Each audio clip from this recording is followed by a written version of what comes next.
The InstaShare button is a powerful accessory that helps you to share any laptop screen to the BenQ Board with a single tap. Let's see how to use the InstaShare button. Just plug the InstaShare button into any laptop, Windows or Mac OS, wait for the green light to be steady, tap the button, and start sharing. When you're finished sharing, you can just pass the button to the next person who wants to share. It's that easy for anyone to present right from their computer to the BenQ Board.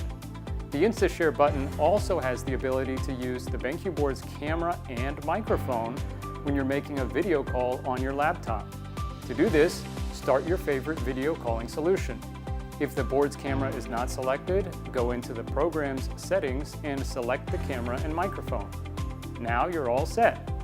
Everyone can be seen clearly with the AI-powered BenQ DV01K camera and heard with the BenQ Board's high-quality array microphone. If you want to learn more about the EDLA BenQ Board, check out our other videos. Thanks for watching.